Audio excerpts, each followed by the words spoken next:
Okay, so we are going to discuss the homework question from section 3.7, problem number 9. And in this problem, we're asked to find the point on the graph of the function that is closest to the given point.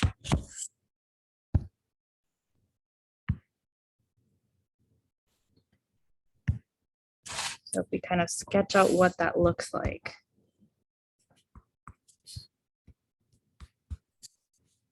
We have the square root of x function, and then it tells us we're concerned with the point 7, 0.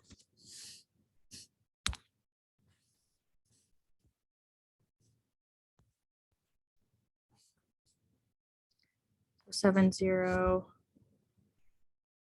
that point would lie right here. Then we're looking at what is the point on the graph that 7, 0 is closest to. So you could pick infinitely many different points on this graph. Which one happens to be the closest to that point 7, 0 on our coordinate system? Okay, so the function that we want to minimize is the distance function. Okay, so a distance function, if you input an x and a y value, we're looking at the distance away from the point 7, 0. So the distance function, if I take 7 minus x quantity squared plus 0 minus y quantity squared, that's the function that I want to minimize. But we also have a relationship between that parameter, that relationship. We have that f of x or y equals the square root of x. So that gives us some relationship between x and y. And we can use that then on our distance function that we want to minimize.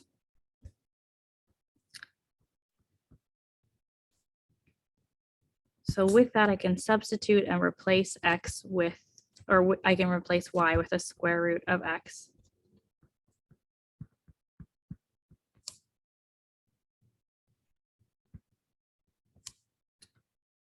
And so then I have a negative x squared. So then my distance function, if I simplify that, I have the square root of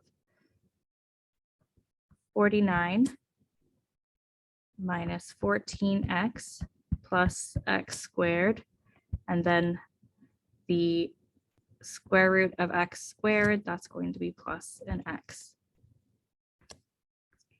So then my function that I'm considering is the square root of 49 minus 13x plus x squared when I simplify. That's the function that I want to minimize. So the way that we would minimize this is we would go ahead and look at finding critical values and then looking at if it's a relative min or max. So to find the critical values, I'm going to go ahead and find the derivative of this function. And it can help to think of this as a radicand to the 1/2 power. So we would apply the chain rule.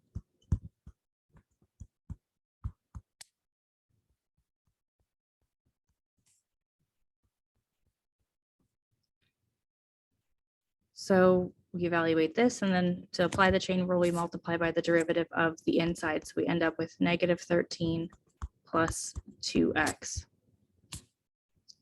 So then for my first derivative, I have negative 13 plus 2x over 2 times the square root of 49 minus 13x plus x squared. Okay, so that's my first derivative. And then I want to know for what values does that equal 0. So I'm going to go ahead and set this equal to 0.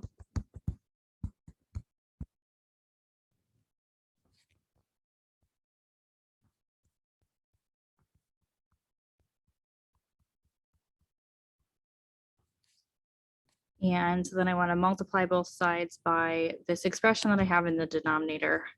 And when I do that, I end up with 13 plus negative 13 plus 2x equals 0.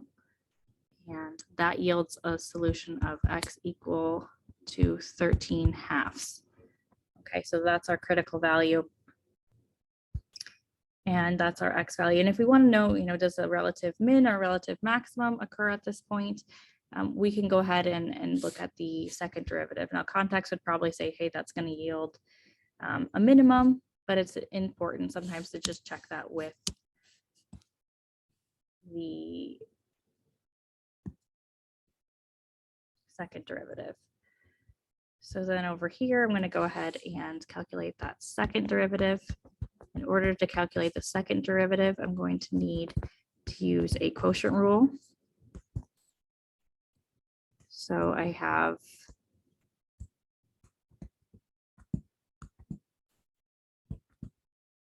use the low d high rule. So we have low, which is the denominator, d high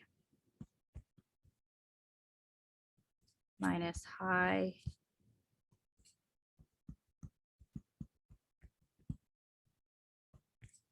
d low.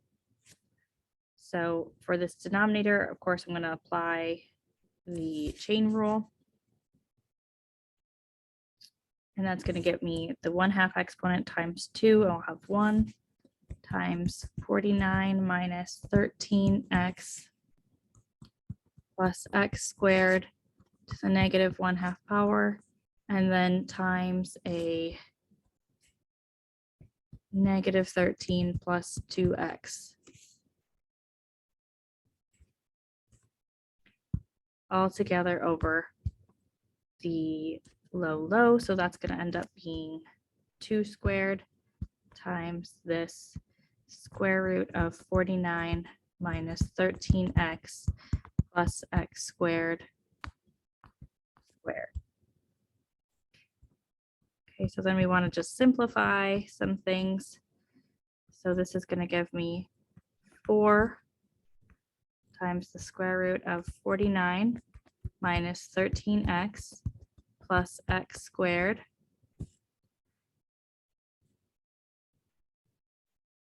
And then here I have these like terms. So I'm going to go ahead and subtract, and then I have negative 13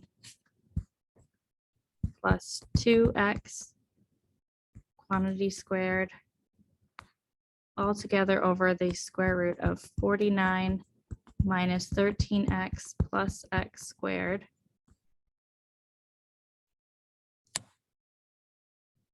And then all of that over our denominator, which is 4. The square root squared, we get 4 times 49 minus 13x plus x squared. And then we can simplify that by looking at the denominator. Of course, another thing is the goal of this too is to determine if we have a relative min or relative max occur. So we could use the second derivative test. We could also look at using that first derivative test, because we're kind of at a stage where finding the second derivative is getting to be a lot. But let's continue with finding this second derivative. So we have the square root of 49 minus 13x plus x squared. And I'm going to multiply both the numerator and the denominator by that radical.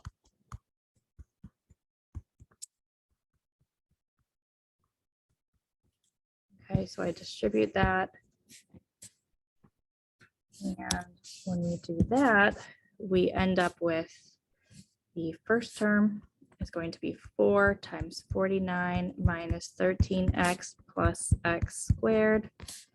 And then the denominators cancel out. So I have minus a negative 13 plus 2x quantity squared all together over 4 times 49 minus 13x plus x squared.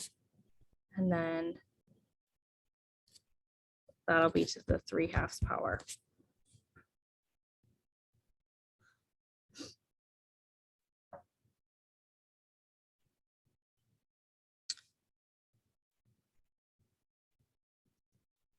Okay.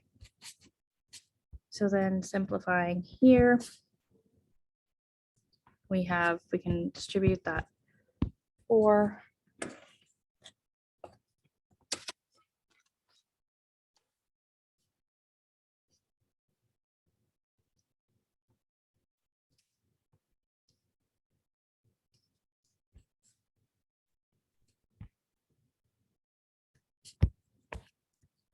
So we get a 196 minus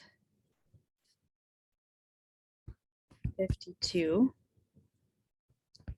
plus 4x squared minus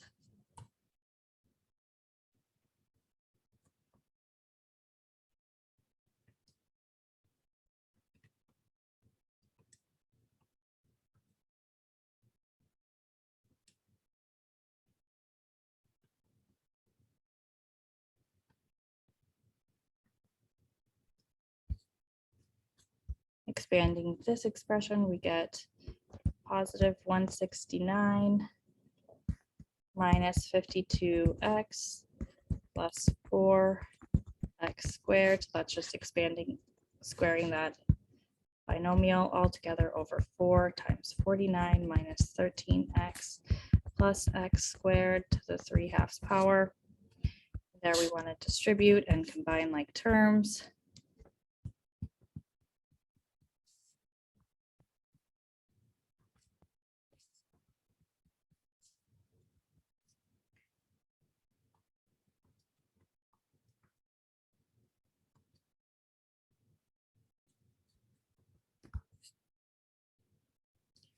So we end up with 27. And then negative 52x plus 52x, those are going to cancel.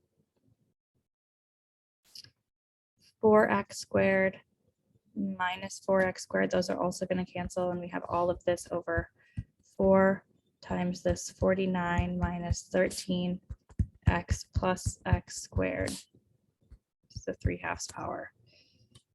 And this tells me then that my second derivative, if I look at what my second derivative is, 27 is always going to be positive for all x values. And then my denominator, I have that square root. And so that square root says that anything that I input is going to have to be positive. The output for a square root function is always positive. That's the range of it. So I know that I'm going to always have a positive over a positive, or overall my second derivative is going to be always positive. So we can say that the second derivative is greater than 0 for all x, any possible x in the domain. So what that tells me then is that I don't even have to plug in this 13/2. I know if I take the second derivative of 13/2, and you can check it if you want, but it will be strictly positive. And that's positive. So what that tells me is it's going to be opening upward. It's going to be concave up. The second derivative test says we're going to have a relative min.